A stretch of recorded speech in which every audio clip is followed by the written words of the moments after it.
So we're here at the infamous Rabbit Hole tasting bar, and we're going to find out a little bit about the beers that they have to offer right now. So why don't you guys tell us about what we're drinking right now? Well, the first beer that we're drinking is the Mike Modano 561. This is a German-style Kolsch beer that was designed with Mike's help. It was named by Mike. It's not a complex beer. It's really not. It's not supposed to be. It's a Kolsch. It's predominantly Pilsner malt with just a bit of. We use pearl hops for bittering, and Tait hops is what goes into the flavoring and aroma and such. Okay. The base malt build is very simple. It's pretty much all Pilsner with just a dash of wheat in it. It's a fairly simple beer, but there's a lot of complexity to it. What we've got is a lot of sort of a soft maltiness that creeps in because of the way that we mash it, and then the yeast that we use provides a lot of character as well. It's a genuine Kolsch yeast that is taken from Cologne. It's one of the authentic Kolsch yeasts that originated in Germany that gives it that authentic flavor. And you can tell too, honestly, what I love about this beer most of all is just the fact that you run into the occasion, I'm sure, of people who love craft beer, where you find the people who drink the Buds, the Coors, the Millers, who say, well, they don't make a beer that I like. No craft beer, it's too fancy, there's too much flavor. But what I love about this is that it takes that concept of the Kolsch, and it shows the people that you can have something that light, quote unquote, body, but still that has that complexity. So, people who normally would drink a Coors or a Bud or a Miller, this is something that you can give to them and show them, hey, this is a lot better, and it's the same style, So it kind of gives them that good comparison of this is good beer, this is not so good beer, and I do love that about that. It comes out. But yeah, I don't know. What do you think? I kind of agree with what you said. Generally, it's a great introduction to craft beer for people who don't drink it. It's crisp, it's light, and it's not as complex as you think it is. Beer is simple, like me. That's all I have to say. I'm just Mike Modano's a fan. point. It's all right. Mike Modano approved. One of the other things is being out there and getting to talk to people who've tried the beer and try it around, is there's a lot of people who've come up to me and goes, you know what, I'm really not a fan of craft beer. I've drank my Miller for all my life, or I've drank my Bud for all my life, that are out there that really enjoy it. And I'm going to name drop real quick, but Craig Ludwig also played on the Stars with Mike. He told me the same thing. He goes, I just don't like craft beer. Now I get a text from him almost every day going, this bar's out of beer. This bar's out of the 561. Bring me more 561. So he actually is a fan of it as well. And I'm getting that from a lot of people that just says, I've never really liked the craft beer scene. I've never really liked the craft beer, but they really do enjoy this one. And that's kind of the whole design of this beer, is to move people off of you-know-who and onto the real stuff. You-know-who. All right. Well, I'm ready to try something new. We might want to chug this. Cheers, guys. Cheers.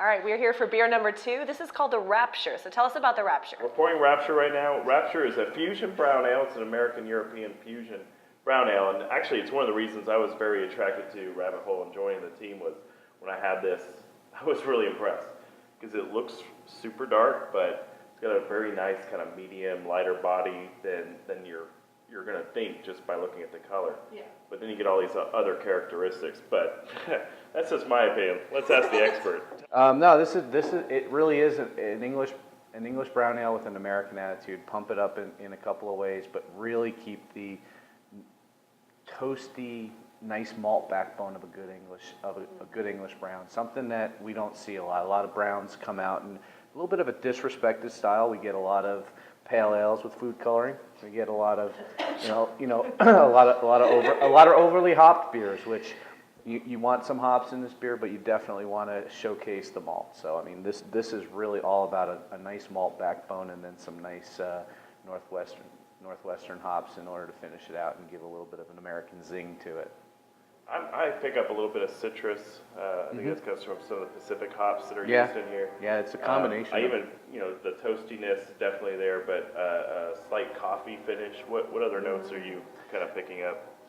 I always tell people, think about toasted bread. Yeah. And take that nice brown stuff that comes when you're right out of the toaster, scrape it off and smell it.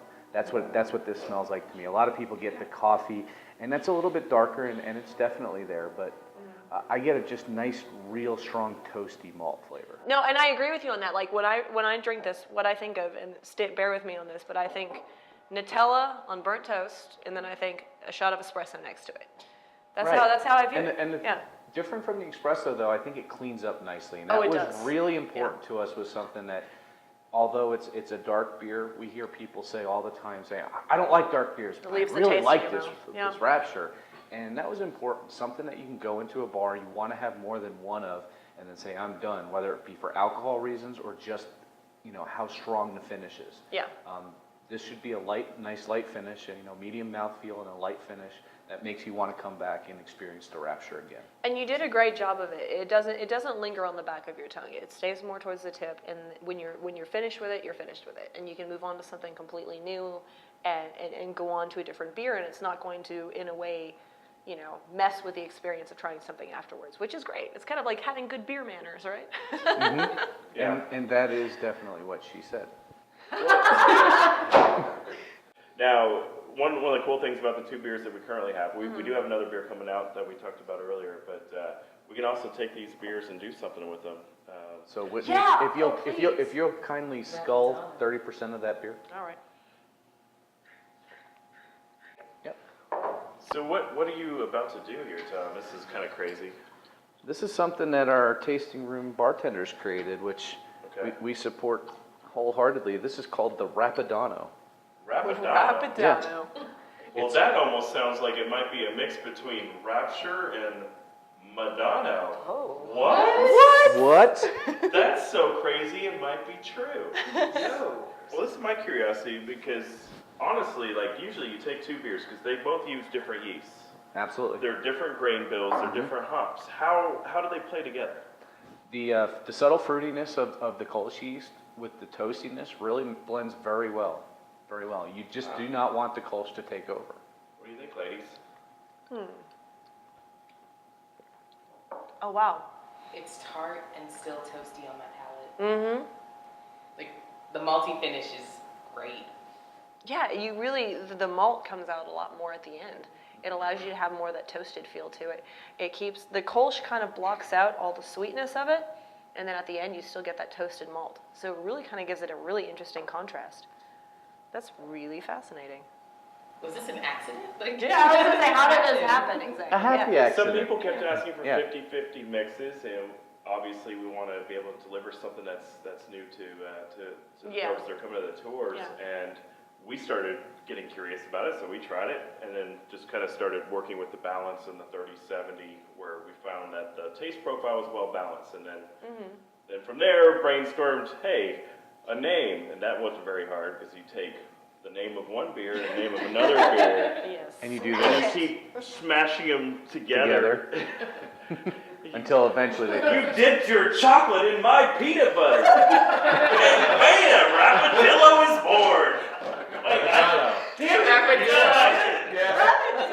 What would And be bam, awesome Rapidillo is born. There I'll are take- alternate names? There are no cuts on Beer There are Betties. no cuts.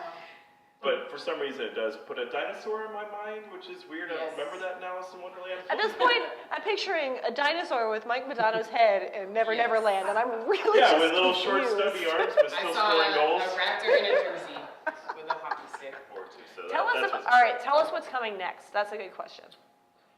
The 10 and 6 is a English style IPA.